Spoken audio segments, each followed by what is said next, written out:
अस्सलाम वालेकुम एवरीवन, कैसे हैं आप सब।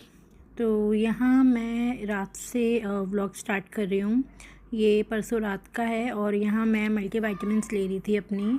मैं सोने से पहले अपनी जो भी मल्टी वाइटामिन्स है वो लेती हूँ। और फिर ये था सुबह का टाइम सहरी का। तो मुझे सेम डे पे कुछ मीठा बनाना था कोकोनट से ही, कोकोनट पुडिंग ही बोलते हैं इसको। तो मैं यहाँ पे सबसे पहले मैं यहाँ पे डेसिकेटेड कोकोनट, जिसको सूखा खोपरा भी बोलते हैं, यहाँ पे मैं वो फ़िल कर रही हूँ। तो ये फ़िल करने के बाद जो भी रीफ़िल करना था मुझे, मैं सहरी के टाइम पे ही कर रही थी, क्योंकि जल्दी भी उठ गई थी और मुझे लगा कि ये टाइम मैं यूटिलाइज़ कर लूँ कुछ ना कुछ करने में। तो बस यहाँ पे मैं ये फ़िल कर रही थी। फिर डेट्स वगैरह रिफ़िल करना था, तो बस वही सब मैं कर रही थी। और हम लोग तो सहरी में पराठा खाते हैं। मैं पराठा बनाती हूँ क्योंकि मैं भी वर्किंग हूँ, तो मैं ब्रेड वगैरह बिल्कुल यूज़ नहीं करती हूँ। ओट्स वगैरह भी अच्छे रहते हैं, ओट्स है, कॉर्नफ्लेक्स है, ये सब भी हम लोग खाते हैं, लेकिन ज़्यादा मैं प्रेफर करती हूँ पराठा। तो बस इसके बाद मुझे बनाना था पराठा और चाय। कभी कभी मन करता है तो ऑमलेट वगैरह बना लेती हूँ, लेकिन रोज़ नहीं। डू शेयर योर सहरी रूटीन कि आप लोग क्या खाते हो और क्या खाना चाहिए जिससे हम पूरी तरह फुल रहें और डल ना रहें, क्योंकि काम ही ऐसा है कि 1 मिनट भी बैठने का मौका नहीं मिलता है। तो बस इस वजह से जितनी भी जो भी हेल्दी चीज़ें हैं वही प्रेफर कर रहे हैं हम लोग।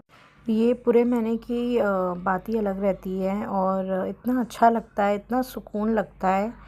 ऐसा फ़ील होता है कि आपका रब आपके कितने क्लोज़ है, कितने करीब है। और जितनी भी परेशानी होती है ना, ऐसा लगता है कि है ना, अल्लाह ताला बहुत जल्द सॉल्व कर देंगे और चीज़ें आसान हो जाएगी।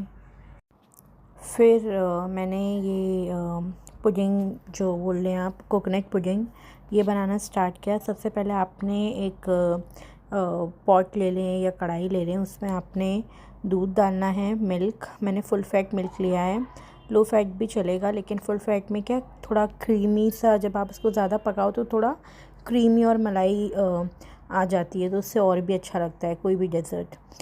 तो इसलिए मैंने फुल फैट मिल्क लिया है। मैं डिस्क्रिप्शन बॉक्स में इंग्रेडिएंट्स और मेथड डाल दूँगी, लेकिन आप यहाँ भी देखें कि मैंने 3 कप्स, मैंने सब है ना मेजरमेंट करके लिया है, तो आपने भी मेजरमेंट करके ही लेना है।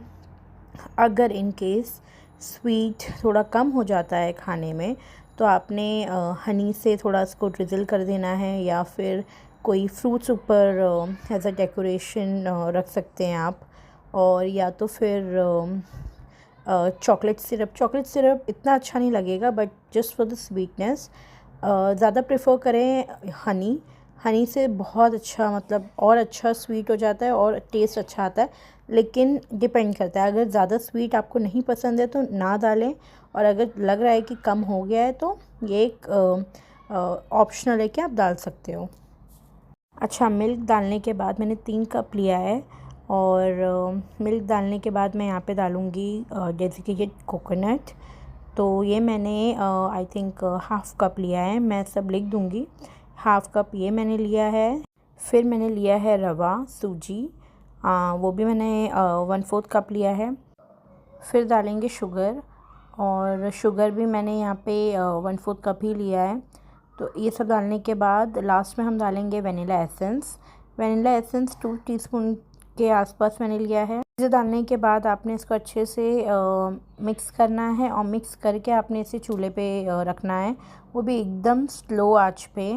एकदम स्लो होना चाहिए, अगर ज़रा भी फास्ट हुआ तो ये पकड़ लेगा नीचे से और फिर ये लगने लगेगा, तो ये अच्छा नहीं बनेगा फिर।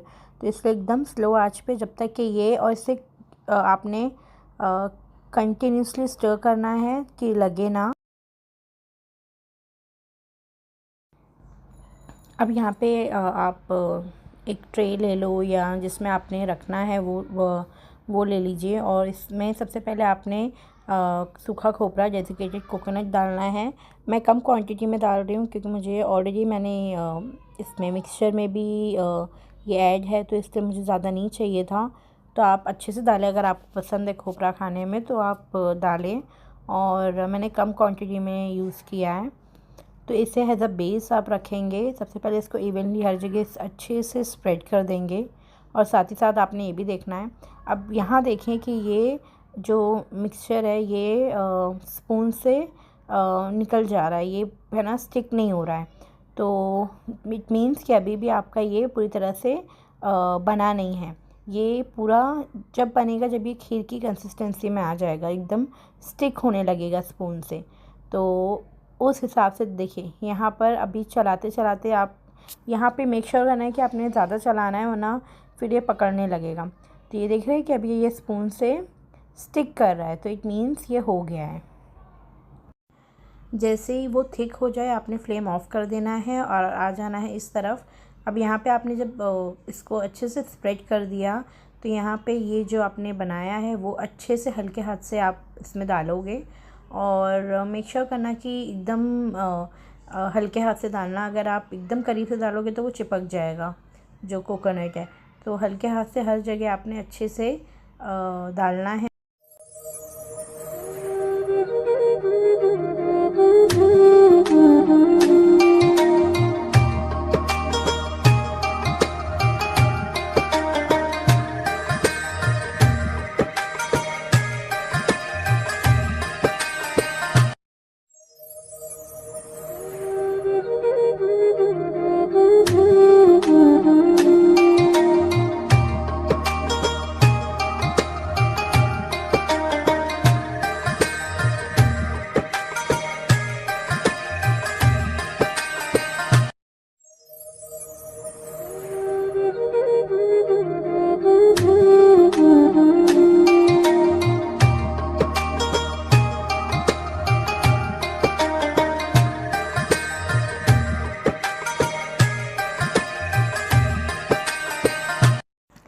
जैसे ये हो जाए उसके बाद आपने इसे फ्रिज में सेट होने रख देना है फॉर अबाउट 45 मिनट्स। मैंने बहुत कम टाइम के लिए रखा था, अराउंड 20-25 मिनट्स, क्योंकि मुझे ये मेरे इन-लॉज़ को भेजना था। तो मैंने, और वो लोग जल्दी सो जाते हैं, तो मुझे ऐसा था कि पहले ही मैं भेज दूँ, तो मैंने इसलिए जल्दी निकाल लिया। बट 45 मिनट्स तो रखना ही रखना है आपने। अब यहाँ पे आपने क्रीम लेना है, थिक क्रीम से इसको अच्छे से हर जगह स्प्रेड कर देना है। ये भी रूम टेम्परेचर पे है तो अच्छा रहेगा। यहाँ पे नहीं था, यहाँ पे मैंने फ्रिज से निकाल के इसे डाला है, तो इसलिए ऐसा लग रहा है। लेकिन जब मैं इसको स्प्रेड करना स्टार्ट करूँगी तो ये अच्छे से स्प्रेड हो जाएगा। ये ऐड करने से बहुत क्रीमी और खाने में इतना, कैसे मैं आपको एक्सप्लेन करूँ, क्योंकि ये इतना मज़े का लगता है। ऐसा लग रहा है कि आप क्या खा रहे हो, इतना मुंह में जाते ही साथ ये इतना अच्छा लगता है।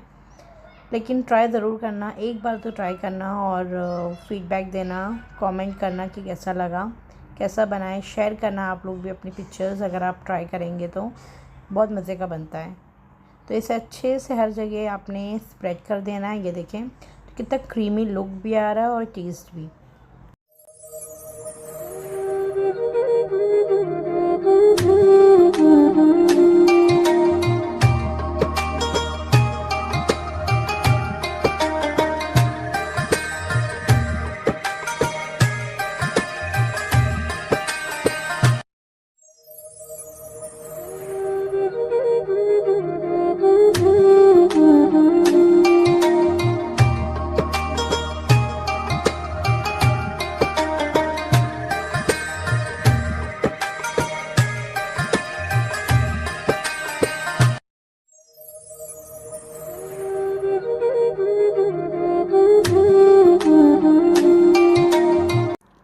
अब बारी आती है डेकोरेशन की।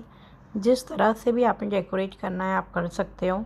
मेरे पास कुछ बादाम और कैश्यू थे, तो बस मैं उसी को कोसली ग्राइंड करके वही डाल रही थी मैं।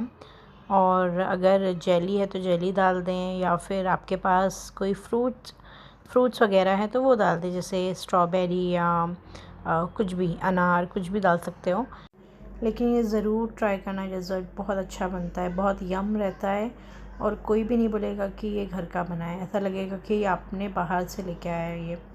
तो ज़रूर ट्राई करना एक बार। तो कुछ इंग्रेडिएंट्स लगते हैं और इतनी जल्दी बन जाता है ये।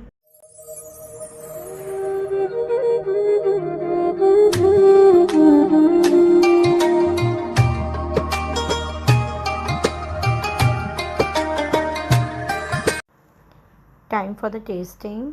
अभी आप खुद ही देखेंगे कि देखने में इतना अच्छा लग रहा है तो खाने में कितने मज़े का होगा, तो इसलिए ज़रूर ट्राई करें।